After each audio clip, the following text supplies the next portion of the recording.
I think the common concerns that people in Fryeburg have or in other communities is really how is the water used, how is it protected, and people have a general assumption that you're going to take water and it's going to be gone for their next generation, and that simply couldn't be farther from the truth.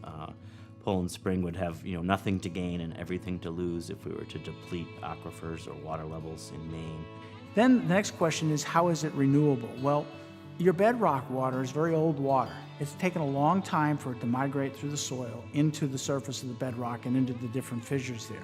The water that Poland Springs uses is sand and gravel water. It replenishes every day. It rained this weekend, and that's probably 2 years from now's water for them. Remember, if spring stops flowing, they can no longer sell it as spring water. And they don't want to diminish this water supply. I've grown from seeing really bad water to seeing really good water, and want to maintain that good water and make sure it's reused, it's used, and it's a renewable resource. Maine's blessed with a lot of sand and gravel aquifers, which is what Poland Spring uses today at all of our sites. They're relatively close to the surface of the earth, and so the springs are really an expression of the aquifer. It's where the aquifer flows water into a stream or into a wetland, or water comes to the surface of the earth. And all of our natural springs have to have those defined points. That's part of our FDA regulations. We monitor over 250 individual monitoring wells each month. That takes a team of geologists to go around the state of Maine and get all those water level readings and then report those data out to the public. So it's literally day by day, minute by minute, storm by storm that we're tracking weather and infiltration data, and then monitoring the water in the ground itself before it comes out as springs. When I was first approached Poland Springs coming into a western Maine area, I made them promise me that they would hire local people, they would be very active in their community, and they would pay a very fair wage with benefits. So they come into this community and they kept all their promises. They hired locally.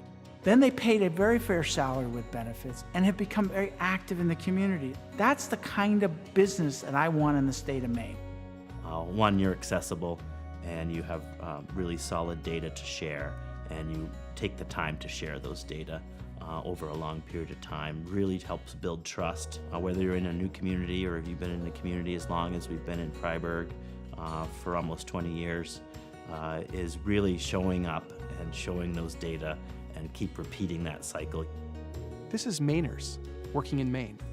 And what makes it different and what makes it unique is that you have people who understand the community. You have people who want to contribute to their community. But it's not just through a donation or a community investment, as it were. It's partnership. Personal one-on-one relationships is the way to do business, especially in Maine. You want to be able to be part of those discussions because they're happening. They're happening at the coffee shop or the breakfast place. That's where decisions sometimes are made on, future directions or how philanthropy is done in a town. You're not just a person or a company that's using the water in a community. You're actually there in the community. I came to Poland Spring when I was 19 years old. I wanted to interact with the public. So we would get people come in and I would do tours around the building day in and day out, and found that there was a gap in information around the science behind the brand. And so I think it's important that it be a two-way street, right? There's gonna be constant communication. There has to be consistent communication. There has to be visibility in the community. I think we always have to be very aware that we're just borrowing water, that molecule is there forever and it's going to process through and be in other things. And so stewardship comes from this idea that you don't actually own something. It's a custodial role, and borrowing sort of fits in with that notion of having custody of it for a while. Like every time you look at a river, for example, that bit of water that you looked at, that just went right past you and it's going somewhere else, and it'll take a long time for it to cycle back. Our water system and our aquifer and our environment has never been as protected and guided as it has been since Poland Spring came into our community. They are strong advocates for the environment, education of the environment. Water stewardship, to me, it's a way of life. It's bringing the stewardship of the environment into everything that you do. It's walking through life with that mindset. We want to foster the next generation of environmental stewards.